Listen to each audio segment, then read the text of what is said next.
ವೀಕ್ಷಕರೇ, ನಾನೀಗ ತಾವು ನೋಡಬಹುದು ಬಿ ಹೊಸೂರು ಹಾಲು ಉತ್ಪಾದಕರ ಸಂಘ ನಿಯಮಿತ ಬಿಡದಿ ಹೋಬಳಿ ರಾಮನಗರ ತಾಲೂಕು. ಇಲ್ಲಿ ಗಣಕೀಕೃತ ಯಂತ್ರ BMC ಕೇಂದ್ರದ ಸಾಮರ್ಥ್ಯ 5,000 ಲೀಟರ್, ದಿನಕ್ಕೆ 5,000 ಲೀಟರ್ ಹಾಲು ಉತ್ಪಾದನೆ ಮಾಡಿ ಅದನ್ನು KMFಗೆ ಹಾಕಲಾಗುತ್ತೆ. ಸೊ ಭಾಳ ಜನ ಹೇಳೋದು ಇಲ್ಲಿನ ಪ್ರಮುಖವಾಗಿ ಹೈನುಗಾರಿಕೆ ತುಂಬ ಇಂಪಾರ್ಟೆಂಟ್.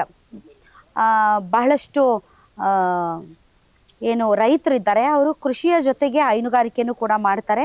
ಹೈನುಗಾರಿಕೆಯಿಂದ ಬಹಳಷ್ಟು ಹಾಲನ್ನು KMFಗೂ ಕೂಡ ಕಳಿಸಲಾಗುತ್ತೆ ಇಂಥ.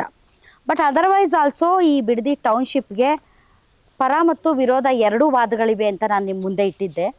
ಈಗ ತಮ್ಮ ಜಾಗವನ್ನು ಕೊಡೋದಕ್ಕೆ ರೆಡಿ ಆದಂತಹ ಕೆಲವೊಂದಿಷ್ಟು ರೈತರು ನಮ್ಮೊಂದಿಗೆ ಇದ್ದಾರೆ. ಬನ್ನಿ ಅವ್ರನ್ನ ಮಾತಾಡ್ಸೋಣ. ಎಷ್ಟು ಎಕರೆ ಹೊಲ ಇದಮ್ಮ ನಿಮಗೆ? 1.5 ಎಕರೆ.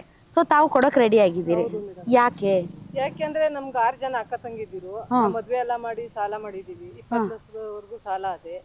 ಈಗ ನಾವು 10 ವರ್ಷದಿಂದ ಸಾಧನೆ ಮಾಡ್ತಾ ಇದೀವಿ ಮಾರ್ಬೇಕು ಅಂತ. ಬರೀ 10 ಲಕ್ಷ 15 ಲಕ್ಷ ಕೇಳ್ತಾರೆ 1.5 ಎಕರೆನ. ನಾವು ಕೊಟ್ಬಿಟ್ಟು ಏನ್ ಮಾಡೋಣ? 6 ಹಸು ಕಟ್ಟಿದೀವಿ ಮೇಡಮ್. ಎಲ್ಲ ಹೇಳ್ತಾರೆ ನಾವು ಹಸು ಹಾಕಿ ಹಾಲಾಕಿ ಅಷ್ಟು ಸಂಪಾದನೆ ಮಾಡ್ತೇವೆ ಇಷ್ಟು ಸಂಪಾದನೆ ಮಾಡ್ತೇವೆ ಅಂತ. ನಾನು ಹಾಕ್ತೀನಿ ದಿವಸಕ್ಕೆ 20 ಲೀಟರ್ 30 ಲೀಟರ್ ಹಾಲು ಹಾಕ್ತೀನಿ. ಆದ್ರೆ ನಾವು ಅಲ್ಲಿ ಬಡ್ಡಿ ಕಟ್ಟಕ್ಕೆ ಎಟ್ಕಲ್ಲ ಹೊರ್ತು ನಾವು ಉದ್ಧಾರ ಆಗಕ್ಕಂತೂ ಆಯ್ತಾ ಇಲ್ಲ. ಇವಾಗ ನಾವೇ ಚೆನ್ನಾಗಿಲ್ಲ ಅಂದ್ಮೇಲೆ ನಾವು ಜೀವನ ಏನ್ ಮಾಡಕ್ಕಾಯ್ತದ ಮೇಡಮ್? ಜಮೀನ್ ಮಡಿಕೊಂಡು ಇವಾಗ ವರ್ಷಕ್ಕೆ ವ್ಯವಸಾಯ ಮಾಡ್ತೀವಿ.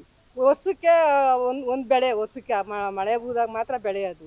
50-60 ಸಾವಿರ ಬಂಡವಾಳ ಹಾಕ್ತಿವಿ, ಅದ್ರ 10,000 ರೂಪಾಯಿ ಸಂಪಾದನೆ ಇಲ್ಲ. ನಾವು ಅದ್ರ ಮಡಿಕೊಂಡು ನಾವೇನ್ ಮಾಡೋಣ? ನಾವೇ ಚೆನ್ನಾಗಿಲ್ಲ ಅಂದ್ರೆ ಮಾರ್ಬಿಟ್ಟು ಏನ್ ಮಾಡ್ತೀರಿ? ಮಾರ್ಬಿಟ್ಟು ಸಾಲ ಬಂದ ತೀರಿಸ್ತೀವಿ. ಇರೋ ನಮ್ಮ ಅಕ್ಕ ತಂಗಿದಿರ್ ಮದ್ವೆ ಮಾಡಿರೋ ಸಾಲ ತೀರಿಸ್ತೀವಿ. 2 ದಿವಸ ನೆಮ್ಮದಿಯಾಗಿರ್ತೀವಿ ಅಷ್ಟೇ. ಸಾಲ ತೀರಿಸಿ ಹೊಟ್ಟೆಗೆ ಏನ್ ತಿಂತೀರಾ ಆಮೇಲೆ? ಅಯ್ಯೋ ಹೆಂಗೋ ಆಯ್ತದೆ ಮೇಡಮ್. ಇವಾಗ ನಾವು ಸಾಲ ಮಡಿಕೊಂಡು ನಾವು ಸತ್ತೋಗ್ಬಿಟ್ರೆ ಆಮೇಲೆ ಯಾರು ತಿಂತಾರೆ? ಓಹೋ, ಹಂಗೆ. ತಮ್ದೆಷ್ಟಿದೆ ಮೇಡಮ್? 1 ಎಕರೆ ಇದೆ.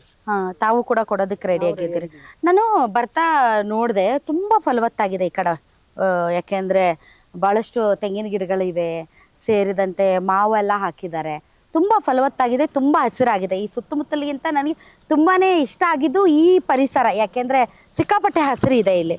ಸೊ ಬಟ್ ಇಷ್ಟು ಹಸಿರಿದ್ರು ಕೂಡ ನೀವು ಈ ಭೂಮಿಯನ್ನ ಕೊಡೋದಕ್ಕೆ ರೆಡಿ ಆಗಿದ್ದೀರಿ? ರೆಡಿ ಆಗಿದ್ದೀವಿ. ಇವಾಗ ಹೋದ್ನೇ ವರ್ಷ ಮಾವೇಲಿ 1 ರೂಪಾಯಿ ಇಲ್ಲ, ಈ ಸಾರಿನೂ ಮಾವೇಲಿ 1 ರೂಪಾಯಿ ಇಲ್ಲ. ವ್ಯವಸಾಯದಲ್ಲಿ ಏನಿದೆ ಏನು ಸಿಗ್ತಾ ಇಲ್ಲ ನಮ್ಗೆ. ನಮ್ಗೆ ಈ ಪ್ರಾಜೆಕ್ಟ್ ತುಂಬಾ ಇಷ್ಟವಾಗಿದೆ. ನಮಗೆ ಮಾನ್ಯ ಮುಖ್ಯಮಂತ್ರಿಗಳು ಒಳ್ಳೆ ಒಳಗಿರೋದಕ್ಕೂ ಈಚಿರೋದಕ್ಕೆ ಎಲ್ಲಾರ್ಗು ಒಂದು ಇದಾಗಿ ಇದು ಮಾಡ್ತಾವ್ರೆ, ಕೊಟ್ಟವ್ರ ಅವರು.